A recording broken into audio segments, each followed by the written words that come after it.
Hello, hello, and ahoy, Chicago! Welcome to Making Waves, the brand new show from the Chicago Maritime Museum. And our show will walk you through Chicago's maritime past and present. I'm Madeline Crispell, the museum's curator, and with me is... I'm Sari Breslin. I am the museum's education director. On Making Waves, you'll discover how water waves shaped the city of Chicago, but also you'll learn how Chicagoans today live, work, and have fun on the water. By the way, have you been bothered at all by bridge that have been raised lately? I'm not bothered. I enjoy them. Me too. It's the saddest time of the year when the bridge raise come because it means all the boats are coming out of the harbor. So just be patient. Did you know that boats have the right of way? I didn't know, but that makes sense. Harder to navigate a boat out of a river than it is to wait to cross a bridge. That's for sure.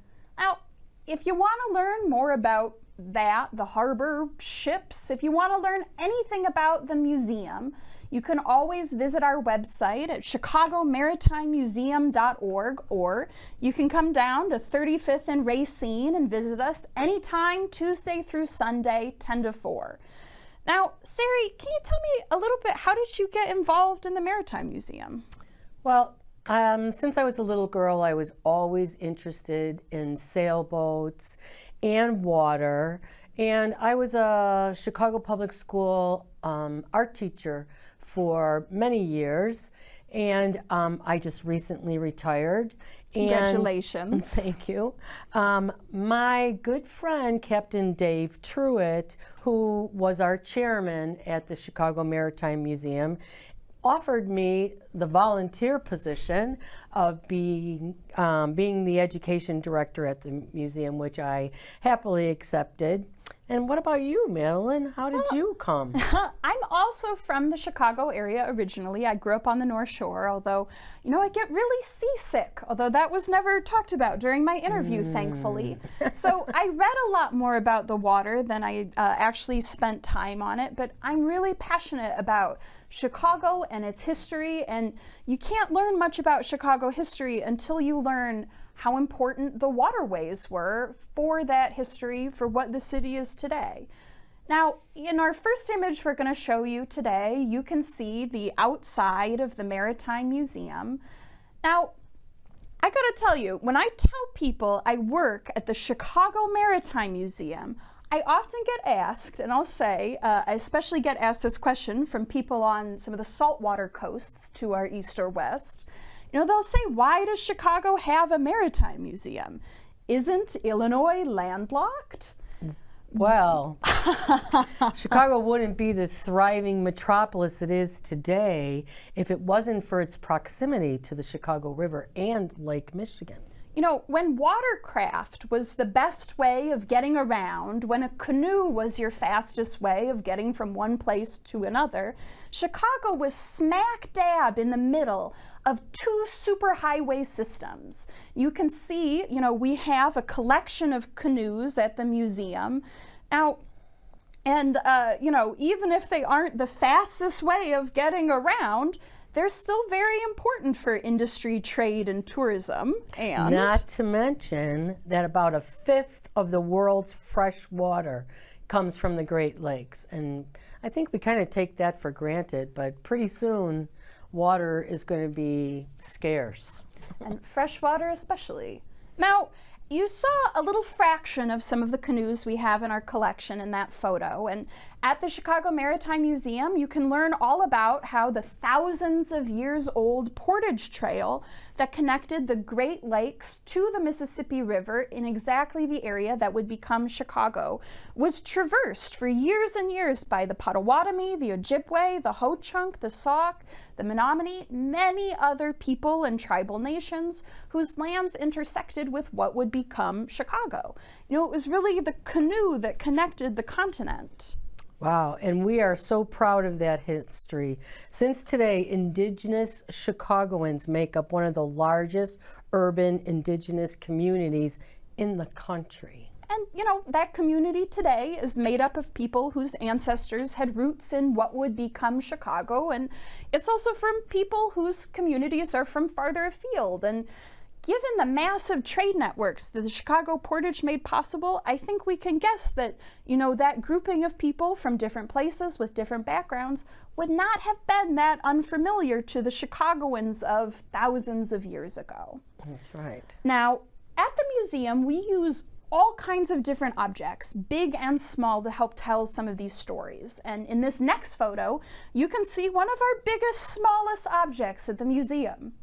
Now, that is a model ship of the David Dow's. That was the largest ship to sail the Great Lakes, but we're able to show you that ship in miniature. And in looking at this photo, you can see the visitors can see all of the rigging and the lines that are on this schooner. And this is how they actually ran the ship. Rigging is the system of ropes and chains that actually hold up the mast and control how the sails are raised, and also in tacking of the boat. And to tack means to turn the boat one way or the other. This is exactly what Seasick Curator doesn't know. Now, you also, you get an image of a different but familiar Chicago, one that's still busy and bustling, but the next time you're getting a gelato down at the Riverwalk, I want you to imagine what it would have been like when that river was a forest of masts and rigging. Now, after the Illinois and Michigan Canal directly connected the Great Lakes to the Chicago River, which then of course connects to the Mississippi, in 1848, the population boomed of Chicago. The city grew and it would become one of the most important ports in the country. It would eventually become, in 1881, the busiest port in the United States. Chicago was busier than New Orleans, Philadelphia, and New York City combined. Wow, Yeah. Can you imagine that? And while Chicago is no longer the busiest port in the country, maritime trade is still how thousands of Chicagoans and the outlying areas put food on their tables. And every year the Port of Chicago handles over 19 million tons of waterborne cargo and is responsible for hundreds of millions of dollars moving through our city. Wow.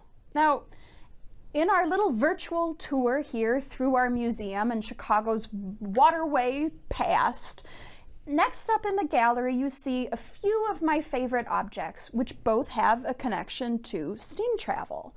Our smallest works of art in the gallery are postcard collection, which illustrate this period of the city's history beautifully. I always ask my tour groups, when is the last time you ever sent a postcard of a car you took a road trip in, or a postcard of an airplane you flew somewhere on? Never? Yeah, that's pretty fancy to think that you would be sending postcards to people about your form of transportation. Right, it was just as important as your destination, how you were getting there. And that dive suit, which has a connection to the deadliest day in Chicago's history. Can you tell us a little bit about that, Well, Madeline? I'd love to, because I'm sorry to say, as curator of the Chicago Maritime Museum, the Eastland disaster, as Sari said, the deadliest day in Chicago history, is something I grew up not having learned about. I didn't hear about the Eastland disaster until I was home from college when I was 19, taking a self-guided tour through Bohemian National Cemetery the way any teenagers want to do on a beautiful summer day, and I came across dozens and dozens of graves that all had the same end date, July 24th, 1915. And when you come down to the Maritime Museum, you can learn all about that fascinating history. Unbelievable. Today, the Chicago Maritime Museum is just one of the institutions keeping the memory of the Eastland disaster alive with the Eastern Disaster Historical Society, which was founded by descendants of people that were on the Eastland the survivors, and they have lent lots of objects to the museum that we have on display so that people can see what actually happened. Also, our chairman, Dave Truitt, was the executive producer of the Emmy Award-winning documentary, The Eastland Disaster. A clip of which you can see at the museum.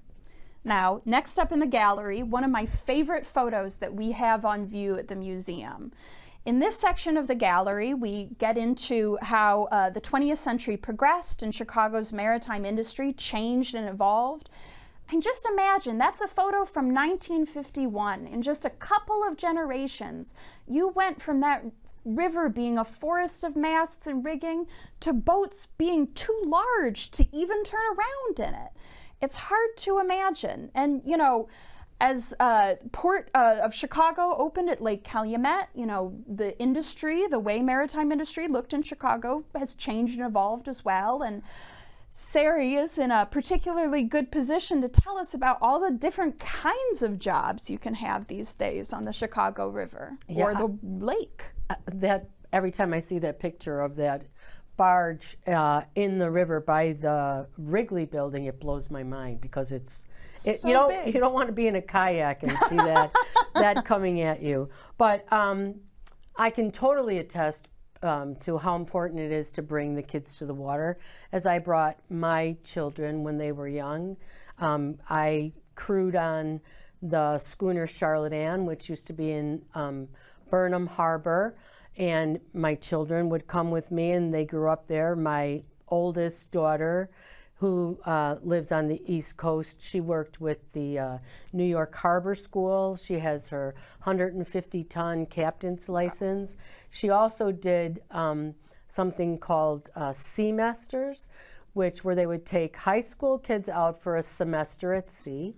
All of their education would be done on board So cool. these old schooners where they would do everything. They would raise the sails, they would have to keep the boat clean, but they also learned celestial navigation. They learned about their science was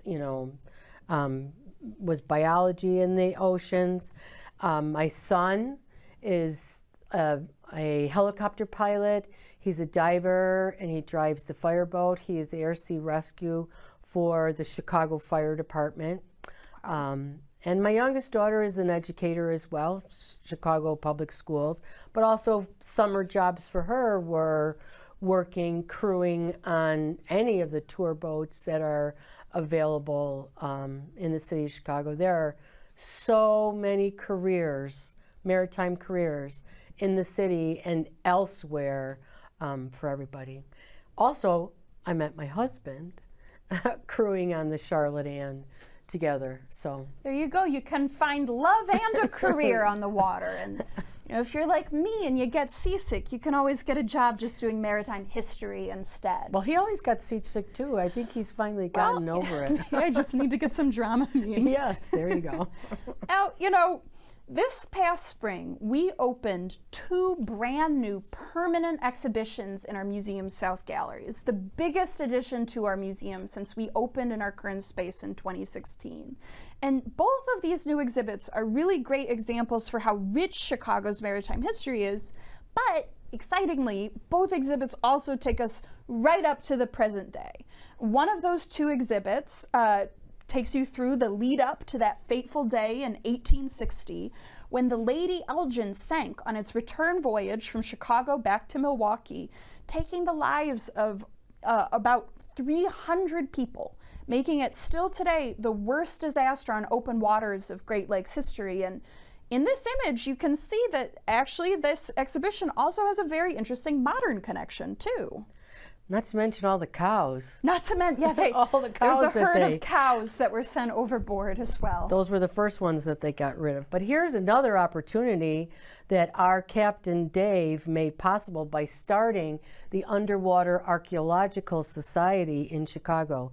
We recently lost him, but his legacy to the Chicago Maritime Museum and to the marine history in Chicago is all possible for us to share because of his dedication and generosity. Absolutely. And you know, that same generosity allowed us to open our other brand new permanent exhibition this May on Captain Bill Pinckney, great Chicagoan, the first black sailor to ever solo circumnavigate the globe under the 5 Great Capes. And any sailors watching at home will recognize what incredible accomplishment that is. And even the people who just read David Graham's The Wager last summer, like I did, will still even be able to understand how incredible of an achievement that is. And you'll see in the photo of part of that exhibition that in keeping with Captain Pinckney's legacy of engaging students and working directly with classrooms, the exhibit is super interactive and gives a lot of places for students, children, young people of all ages to get involved and engaged. And as you can see in the photo, it's an excellent spot for school groups. What's really interesting about Captain Bill Pinckney, and I'm lucky that I got to sail with him and know him. He too has just recently passed. Is that he did like ship to shore education before there was even anything that we even knew about remote learning. He kept in contact with all the school children from Chicago and Boston during his voyage. And our new exhibit has all the buttons that every school kid likes to come and push. Sometimes I have to stand in front of them during some of our field trips. Speaking of which, Sari is our education director. I'm wondering, can you tell the people a little bit about how it works to do a field trip at the Maritime Museum? Well, I like to say we're full steam ahead because we like to integrate science, technology, engineering, art, and math into any of our field trips. Our field trips to the museum for the educators and their students and their chaperones is all free. We like to work with them, find out where they are in their curriculum, and it doesn't matter what. We've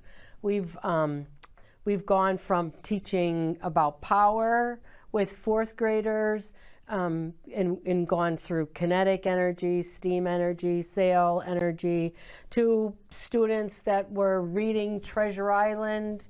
And what we do is Madeline gives them a wonderful curated tour depending upon the size of the group, and we break them up, and then I'll work with them doing an activity that relates to wherever they're at in their curriculum, but we tie it into all the wonderful things that there are to see at our museum. Now, Sari, I know that our museum is a pretty small space. Does that mean we can only have small school groups? We had our largest school group. How about that? In June of last year, where we had 80 students, and it worked out perfectly. We broke them up into 3 groups.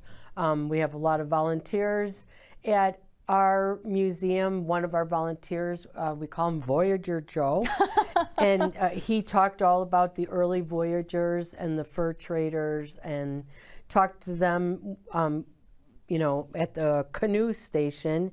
Madeline had the ones for the curated tour, and then the other students were creating their own vessels, doing art projects with me, and then they just rotated. So we know we can do 80.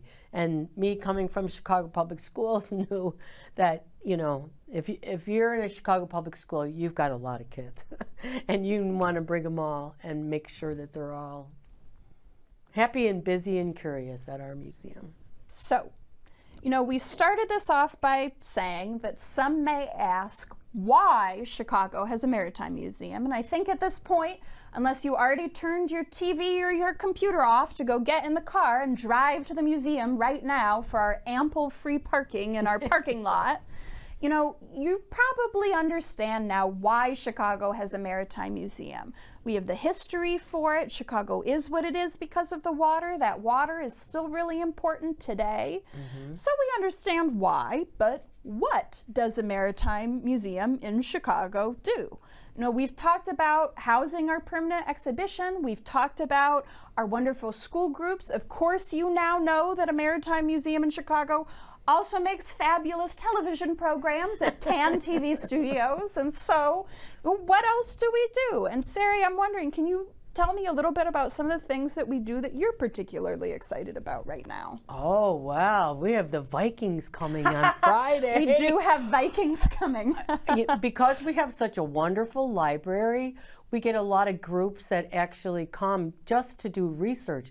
We have Vikings coming on Friday. We have representatives from the Osberg Viking Historical Society who are coming to learn different indigenous ways of building canoes, and the aforementioned Voyager Joe may just take those Vikings out on a birch bark. So what about what's happening in October? We have some very exciting things coming up in October. Now, if you're at all interested in architecture, if you want to come down to the museum, but the $10 you don't necessarily want to pay for your ticket, you don't want to pay for one of our very reasonable $35 a year household memberships, Open House Chicago is the perfect time to come see us.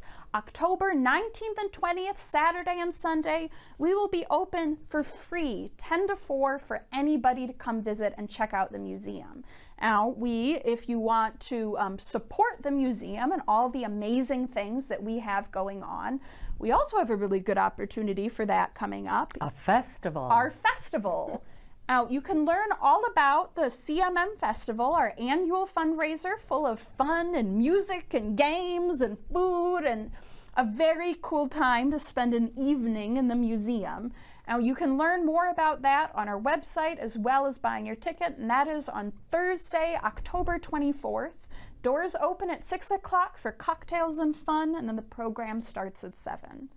Now, Sari, I know that you wear a lot of different hats for the museum. We've talked about you're our education director. At small museums, one of the fun things is we all get to have our hands in a lot of pies. And since I have a business card in my pocket that was designed by Sari, I was wondering if you could tell us a little bit about some of the other things you do for the Maritime Museum. I just like being a part of it and sharing it, and I did the opening of our show. But I was an art teacher, I'm an artist, and it's the only thing I like more than sailing in water. So, Sari, if somebody else wants to maybe volunteer for the museum, do they also have to have expertise in graphic design and be former teachers? Are there other ways they can get involved? We're always looking for volunteers. I'm trying to get other friends of mine that were teachers to say, come on down and volunteer. It's so much fun. And you might get to meet a Viking. I mean, at this point, the statistics are saying you'll probably meet a Viking at some point or another. You'll at least meet one landlubber seasick curator, since I'm there all the time. Her tours are amazing. Well, thanks for mentioning that. If anybody wants to take one of our guided tours of the museum, it certainly helps if you're coming with a school group, because then you're free. But any member of the public can register for one of our guided tours on our website. It's a small additional charge, and someone will take you around the museum. Now, I always like that, because I feel like anytime, if I walk you around, if Sari walks you around, you get a totally different perspective on the museum. We all have our different favorite things. We all have the different things we find interesting. And that's what's great about having a volunteer-led museum, is you get to see so many different kinds of people from different walks of life. Just bring your curiosity. You will learn so much. I still learn stuff every time. I still learn stuff every time. I learned something today. Did you know that boats have the right of way when they're going the bridges? Yep, I knew that. We're at www.chicagomaritimemuseum.org. And come down and visit us anytime, Tuesday through Sunday, 10 to 4. We would love to have you. Thanks very much for watching. Can't wait to see you next month. We will be talking all about the Christmas tree ship. Yes, full steam ahead. Full steam ahead. Woo-hoo. Is that a train? I don't know. I think you're mimicking the foghorn. That's what I'm doing, folks. Thank you so much. Well, I'm